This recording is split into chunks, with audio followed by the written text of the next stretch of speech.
It's becoming an all too familiar scene in Italian football, players being targeted with racial abuse. The latest incident took place at the famous San Siro stadium on Boxing Day. The player, Napoli's Kalidou Koulibaly. Manager Carlo Ancelotti says the referee repeatedly ignored his request to suspend the Serie A game, despite Koulibaly being subjected to racist taunts.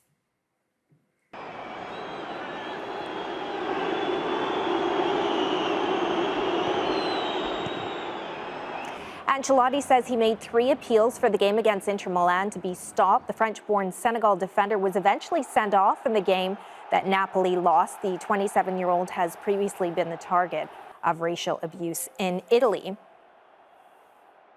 I went to the referee to ask some information about what happened, and I think that the Koulibaly red card was due to a very particular state of mind he was in. He had been insulted during the whole match. We asked the federation to do something about it, but they just made some announcements, and the match was not suspended like we had demanded. I think it would have been the right thing to do. Those kinds of chants should not be done.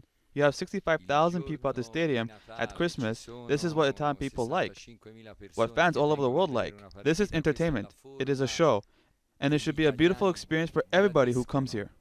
Well, the story getting a lot of attention on social media, footballers and fans posting messages of support. After the game, Koulibaly tweeted in Italian. It translates to, "I'm sorry about the defeat, but I'm proud of the color of my skin to be French, Senegalese, Neapolitan, and a man."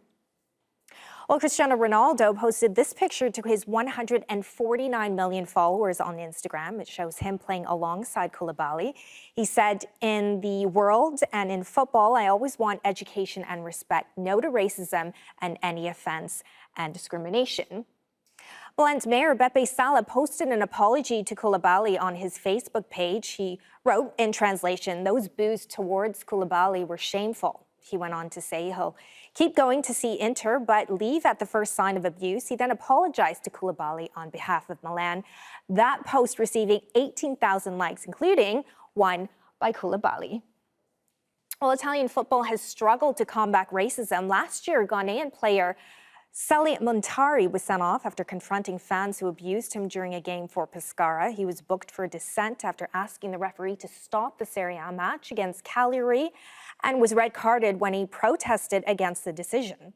Italian striker Mario Balotelli has been a repeated target. Earlier this year, fans of the national team unfurled a banner saying, "My captain has Italian blood," when it was suggested Balotelli may be given the chance to captain Italy.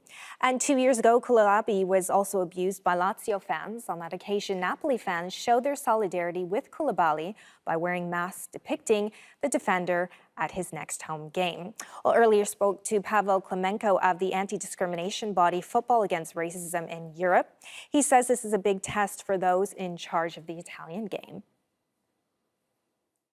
They have to get back from their holidays, wherever they are, and take the issue seriously. We have seen Kalidou Koulibaly being racially abused at least 3 times in the past year.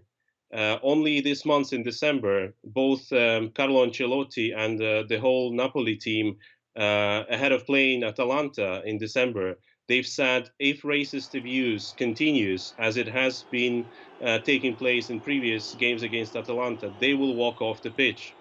Luckily, it didn't happen in the game in Atalanta, but the next game we see against Inter, it happens again. So there has to be clear understanding that these issues have to be taken seriously. Koulibaly have been abused this year by Juventus fans, earlier by Lazio fans, by Atalanta fans in January this year. This is happening to Koulibaly many times this year, and this has to be taken seriously. This is a test for Italian FA, for the new leadership at the Italian FA. They have to get this right. What kind of reactions we have seen from the Italian FA to racist incidents, including against Koulibaly before? They have been very, very weak. They have been giving suspended partial stadium closures or partial stadium closures that did not work, obviously. They're not strong enough on racism. When we look at the former president of the Italian Football Association, Carlo Tavecchio, who has been banned by the UEFA for 6 months for allowing himself racist comments towards black and ethnic minority players in Italy. When we look at the politics in Italy right now, the this scaremongering around refugees and migrants, when we look at the rise of the far right parties in Italy and across Europe, when we look at the Interior Minister Salvini introducing regulations against migrants and ethnic minorities in the country, this has an impact on the stadiums. So I think we will see with this type of political background, we will see more of these incidents in the coming year.